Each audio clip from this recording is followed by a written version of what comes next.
Lorsque quelque chose nous a été enlevé brutalement, une personne, une dignité, un respect, ça crée des dommages dans l'âme d'une personne. Ça te brise. Ça crée une fissure dans ton âme. Et Dieu a une solution extraordinaire pour ton âme. Est-ce qu'on est ensemble? Il y a des personnes ici qui souffrent le départ de leur père, le départ de leur mère, le départ de leur frère, le départ brutal d'un parent. Ton ami t'a été arraché. Tu avais un travail. Les gens ont fait des coups bas contre toi et puis t'ont arraché le travail. Pourtant, tu travaillais bien. C'est un désert. Numéro 5. Mais lorsqu'il arrive, célèbre ton Dieu parce que la victoire va se manifester. Alléluia. Le psaume 23, verset 3, Dieu dit ceci: il restaure mon âme à cause de son nom. Donc, une chose qui est très importante que le Seigneur Jésus fait, c'est la restauration de l'âme. Dis avec moi, tu restaures mon âme.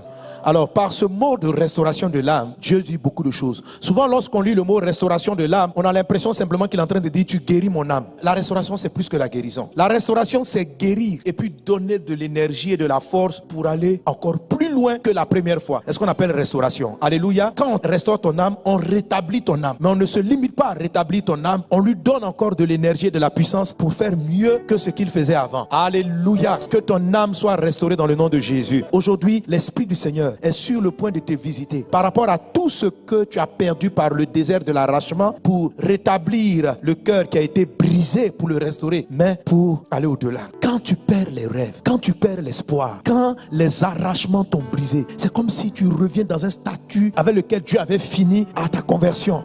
Mais si tu ne sors pas restauré du désert de l'arrachement, tu peux rester dans ce statut-là jusqu'à ce que Dieu vienne et qu'il te prenne et que tu ailles au ciel. Mais si tu arrives à comprendre les clés que je vais te partager, quelque chose va se passer. Ce qui était mort va revenir à la vie. Réchauffer un cœur, guérir un cœur est une œuvre de résurrection. Parce qu'il y a quelque chose qui est mort en toi. Consoler le cœur, c'est naturel, on peut le faire. Si tu vois des psychologues, des pasteurs, ils peuvent te parler et puis on peut te consoler. Tu ne seras plus en train de pleurer pour ton passé. Mais la froideur de ton cœur peut paralyser ton futur. Ça veut dire que tu te maries, mais ton mari là, tu ne peux pas lui donner ce que tu voulais donner au fiancé qui t'a laissé. Tu prends cette femme, mais l'amour que tu avais eu pour la fiancée dans le passé, tu ne peux plus lui donner parce que tu n'es pas sorti de ce deuil. Donc Dieu peut t'accorder un travail, mais dans le travail que tu fais, tu as la marque du travail qu'on t'a arraché il y a quelque temps. Et tu travailles non pas avec l'enthousiasme que tu avais lors du premier travail qu'on t'a fait perdre. Tu travailles avec un autre esprit calculateur. Tu manques de foi pour commencer à rêver dans la nouvelle entreprise. Parce que chaque fois que tu vas avancer, ton cauchemar te revient. Et ça paralyse, ça alourdit tes gestes, ça alourdit tes actes. Et ça fait que ce que tu vaux n'est pas réellement manifesté. Parce que tu es aujourd'hui une victime de ton histoire et de ton passé. Mais il faut que tu saches que dans la parole,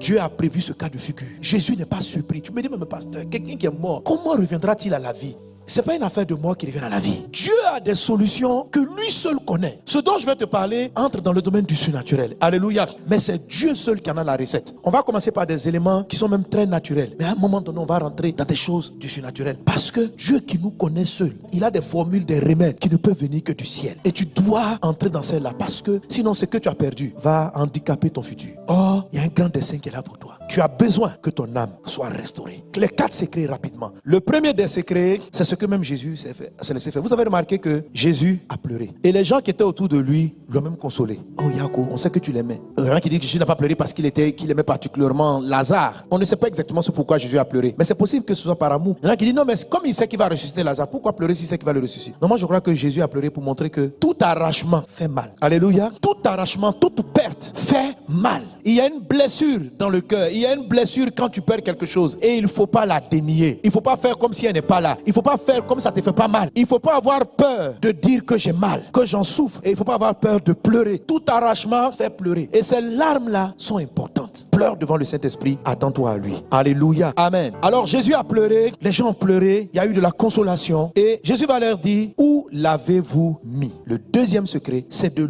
localiser avec Jésus la blessure. L'endroit où ton âme a été déchirée. Jésus demande, où l'avez-vous mis? Alors Dieu te demande aujourd'hui, où est-ce que tu as été blessé? Où est l'endroit où tu as enterré ton mort? Ce futur auquel tu ne crois plus. Cette histoire qui t'a détruite, où l'as-tu enterré? La raison pour laquelle tu n'as plus de joie, où l'as-tu mis? Amen. Donc, je dois pleurer, premier secret, mais je dois me laisser consoler. Deuxième secret, je dois amener Jésus là où il y a mon cadavre, là où il y a ce que j'ai enterré. Je dois l'amener là-bas. Et quand j'amène Jésus là-bas, l'amener, c'est pas la solution. L'amener, c'est ce que je dois faire. C'est ça ma clé. Alléluia. Mais je dois faire une chose. Parce que Jésus est parti là-bas, il y avait Marthe aussi, il y avait Marie aussi. Tout le monde est arrivé. Marthe, elle pensait que Jésus venait simplement pleurer au tombeau. Marie avait entendu la phrase résurrection. Quelque chose peut se produire. Alors, on peut arriver devant le tombeau, mais ne pas faire cette étape. Localiser, c'est une chose. Mais voilà où intervient la deuxième marque d'alliance. La foi dans le nom de Jésus. Jésus dit, ôtez la pierre. Marthe dit, il sent déjà. En quelque sorte, on ne veut pas. Sinon, les odeurs vont nous atteindre ici. Mais Jésus dit, ôtez la pierre. Alors, localiser, c'est un fait. Mais il faut ôter la pierre.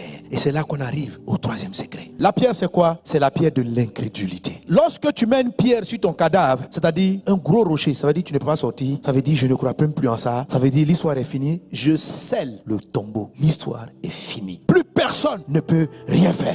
Alors Jésus n'a pas dit cette fois-ci, moi-même j'enlève le caillou. Non, Jésus demande à toi d'ôter la pierre. Ça veut dire ôte ton incrédulité. Ôte la phrase que tu te dis, il n'y a plus d'espoir là. Faut enlever ça. Faut dire, avec Jésus, c'est possible. Alléluia. Si Jésus te demande d'ôter la pierre, c'est qu'il a un plan. Et aujourd'hui, je ne sais pas si tu vas croire que tu peux revivre. Mais tu dois ôter la pierre qui dit que ça sent déjà. C'est déjà trop tard. L'affaire est finie, ça date de 20 ans. Ça date de 50 ans. Tu dois pouvoir enlever la pierre. Tu ne sais pas ce qu'il va faire. Jésus n'a même pas dit aux gens clairement, je vais l'appeler. Il a simplement demandé, ôter la pierre. Donc celui qui ôte la pierre, on ne sait pas. Est-ce qu'il va rentrer dans la mauvaise odeur? Qu'est-ce qui va se passer? On ne sait pas. Mais on se dit que si Dieu dit, et c'est ce qu'on appelle la foi, il dit, ne t'ai-je pas dit que je suis le Christ, je suis la résurrection. Si tu veux voir ta vie changer et reprendre de la chaleur, il faut que quelque part, tout le raisonnement derrière lequel tu caches ton cadavre, le rocher de la pensée là, qui dit, les hommes sont trop mauvais, dans quelle situation Dieu va changer, tout ça là, c'est ton rocher. Le rocher là, les gens sont mauvais, il y a longtemps ça s'est produit, tout ça c'est ton rocher.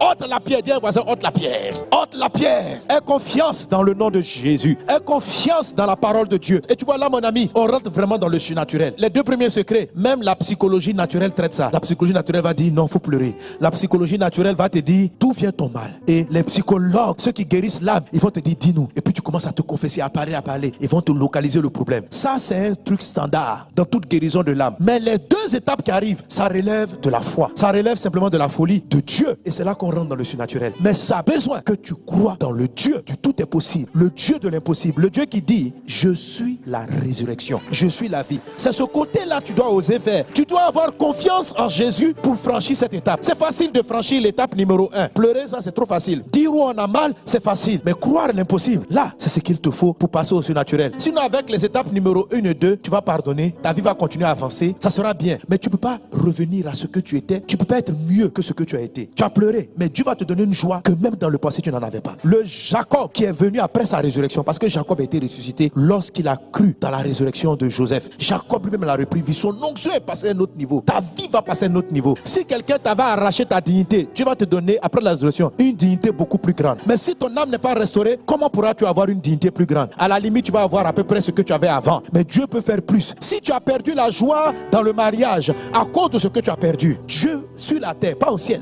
il va te donner sur la terre beaucoup plus de joie que même le gars qui t'a laissé là même n'aurait pas pu avoir. D'où ça vient? C'est une joie de résurrection. Est-ce qu'on est ensemble? Mais ce type de foi-là a besoin que toi-même tu aies confiance à Jésus et que malgré que ça sent déjà, malgré que c'est pourri, malgré qu'on ne peut plus rien faire dans la science des hommes, il te faut un peu cette folie-là divine pour dire malgré tout, suis ta parole Jésus, moi j'enlève la pierre là. Tu dis mais Seigneur, comment tu vas faire? Ma maman elle est décédée il y a longtemps, comment tu peux faire ça? Je ne sais pas, mais je dis quand même je crois. Tu ne sais pas comment elle va te consoler, mais tu dis je crois. Amen. Si tu as la foi dans son nom, tu as la foi qu'il est le Christ. Tu as la foi et tu ôtes la pierre. Tu dis tu peux. Je ne sais pas comment, mais tu peux me sortir de là. Tu peux me donner plus de joie que je n'ai connu dans le passé. Tu peux me donner plus de bonheur que je n'ai connu dans le passé. Je foi en toi. Et là, il va faire plus. Quand tu étais malade, il ne t'a pas guéri. Quand les problèmes commençaient, il n'est pas intervenu. Mais maintenant que la maladie a fini par te tuer, la maladie a fini par tout détruire, Jésus, dans la résurrection, là, il va traiter le problème. Si c'est avec ton mari même, vous n'entendez pas là, il va aller, pourquoi votre couple est malade? Il va non seulement le ressusciter, mais il va traiter la maladie qui rend votre couple malade et qui fait qu'aujourd'hui tu ne crois plus dans ta femme. Il va restituer tout ça